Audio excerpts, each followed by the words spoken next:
either stop kami ng China, stop kami ng Japan or Hong Kong or Korea, para yung bang maputo lang yung ano, kasi ang haba, 14 hours na nakaupo ka ba. Kahit sa eroplano naglalakad-lakad ako kasi talagang namamaga pa ako pag nagbabiyahe ako, guys. Kaya kailangan kong i-ano yung circulation ng ano, lakad-lakad ang ano, haba ng biyahe. Tapos yun, papuntang Pilipinas, mga ano na lang yan. From Japan is 3 hours yata ang biyahe. Pag Hong Kong naman is parang 2 hours, 1.5 yata. Depende.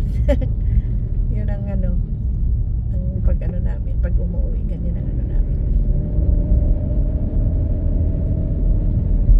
Ako, maulan talaga, maulan. Ito ng ano, tumatawid na ako sa downtown, guys. So nakita nyo na yung nakapasok na ako dito sa mga nagtataasang gusali.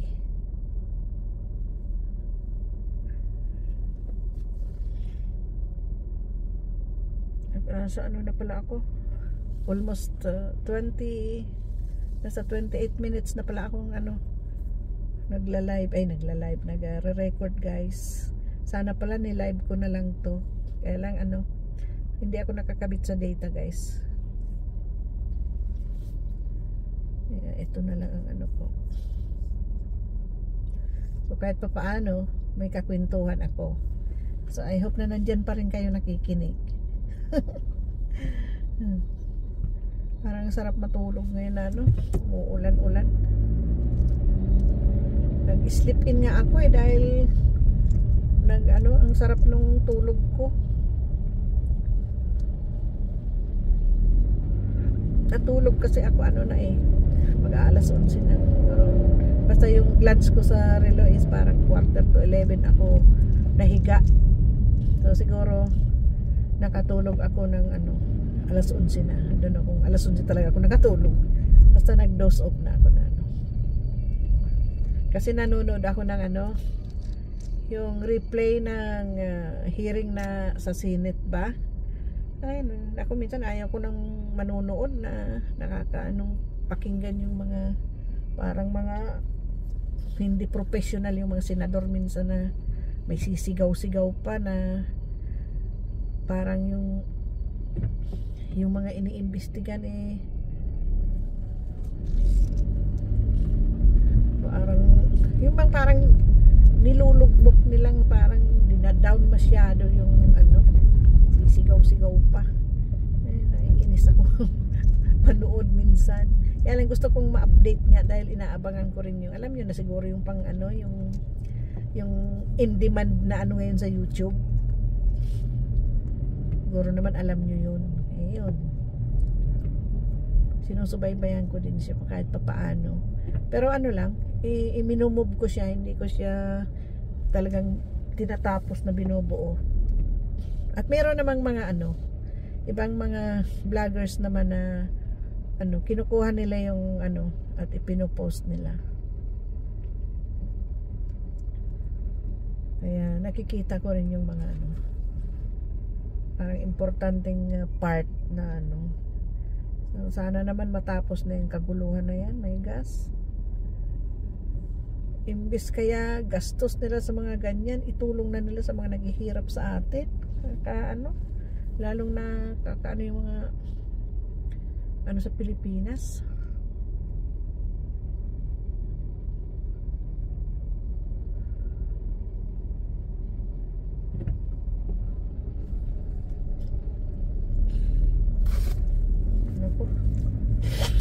Kakulong na ako ng traffic. Sorry guys, kailangan kong mag linis ng ano ko na ano ng sipong ko dahil sa sobrang ano ng panahon namin, papago-bago. Uso na naman ngayon ang trangkaso kasi ulan init ganun. Ay nako. nako, sobrang ano ng traffic. Alas 8 na.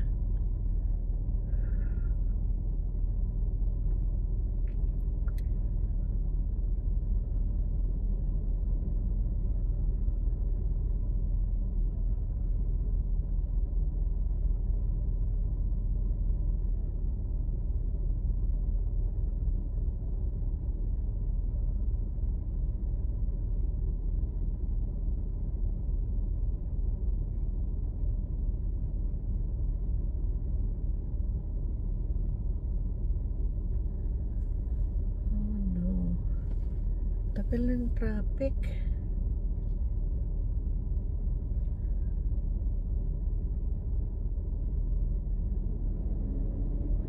Ayun. Oh, natutulog tong sa unahan ko. Nagsiselfon din. Nagsiselfon. Ay, naku, kaya pala ganito dito dahil iisa ang lane. Naku, ito naman si... Ayaw naman itong magbigay eh. Ito kasing truck na to, diyan naghinto, wala man lang sign. One lane lang pala ang bukas. Ay, ito talagang mga anong to.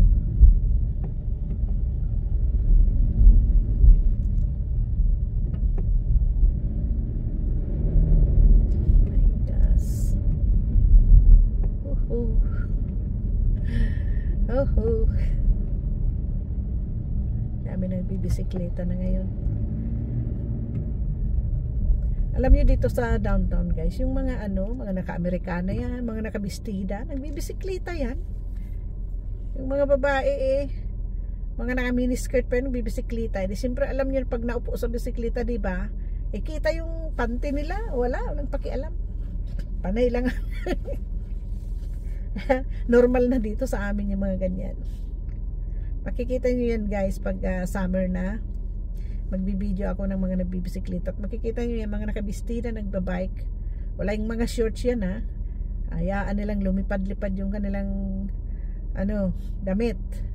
Kita na yung hita, kita na yung nila. Walang pakialam dito. Yung sa atin yan ako, baka susundan pa at kakantyawan pa. Pero dito wala.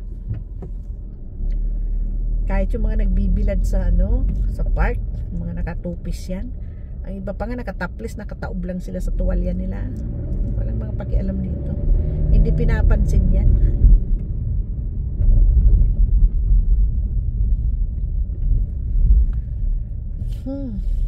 Ito school zone na. Nasa school zone na ako guys.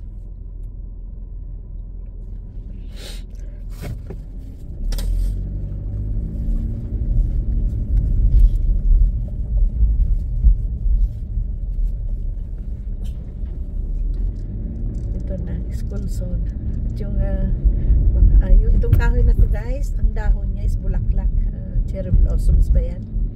Ang ganda niyang tingnan. So ito ng school zone guys. Ito nang dinadaan ng school zones. Yan. Yun. Wala yatang pasok ngayon. Walang mga estudyante. Yan, meron na. Kaya lang 8:15 ang time nila. Kaya umulan kasi kaya medyo na yung hindi masyado traffic dito sa siguro baka may trip kaya may doon, may bus stop, may bus siya, school bus I mean. Kaya walang masyadong traffic dito sa school. Ito ang University Belt din, ang University, McGill University. Ito left and right na mga building na to, mga yan, dorms, tapos itong sa left side ko is mga department ng McGill. Itong left side kong building na yan is engineering department, nakalagay engineering building. Tapos iba't ibang department itong mga building na to. Ang mga dito, style ng mga eskwelahan dito guys, parang mga bahay. Parang mga kastilyo. Ang mga style ng bahay-bahay nila dito ay ng mga bahay-bahay ng mga eskwelahan, ng mga departments, parang bahay lang siya. Pero department siya ng iba't ibang department ng McGill University. Ito ang kahabaan na to. Itong ng McGill. Iba't ibang department. Left and right. Akala mo mga bahay-bahay. At ito naman sa dulong ito, yan ang Neuro Hospital. Yan. Pero itong itong isang ito sa left side ko is wala na siyang tao. I think nire-repair nila yan para maging na lang, condo. Yun ang sabi eh. Kasi yung laki-laking building yan. Pero ano kayang niyan? Kasi dito guys, wala, hindi kasi uso naman dito yung multo. Kasi di ba sa ospital maraming namamatay diyan minsan namamatay sa kwarto, mga pasyente. Itong gagawing kondo, kung sa atin yan wala nang kasi sasabihin may multo. Kasi meron nga dito guys, ginawa ng condominiums is siya, punerarya. Oo, punerarya ang dating sa building. Tapos giniba nila, ginawa ng kondo. Ayun, wala namang balitang nagmumulto. Sa atin lang talaga ang may ganun. Meron pa nga dito sa apartment, Pilipino din yun. May sa mismong kwarto nila may namatay doon. Din yun, ngayon pinarerenta na, wala namang multo. Pasensya na guys, nabaling lang yung kasi nga yung bakanting na gagawing kondo, tapos dating ospital, dating punerarya. So kung sa atin yan, wala nang bibili kasi takot na may multo. Dito wala ako ditong naririnig na may multo. Meron nga ditong sabing may multo na school. May documentary noon, dinocumentary pa nila. Nakikita talagang yung parang sa may basement niya na naghuhulog talaga yung mga sa laboratory, yung parang mga palangga-planggana. Naghuhulog siya na walang tao. So talagang merong doon.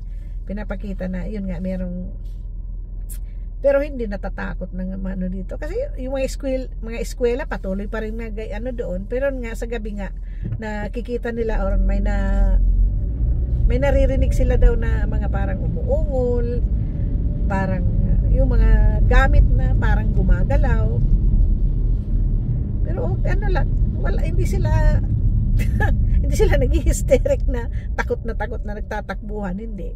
Kinikwento pa nga nila. Kaya siguro depende sa paniniwala guys. Kasi sa atin may pagka superstitious kaya ganun. Pero dito wala.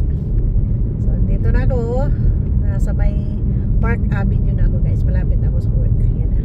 Left and right niyan is park, malaking park ito. Ayan, makikita nyo maluwang ang kalsada ngayon dito, walang traffic. Yan na. Maganda na ang kapaligiran kasi na yung mga damo green na.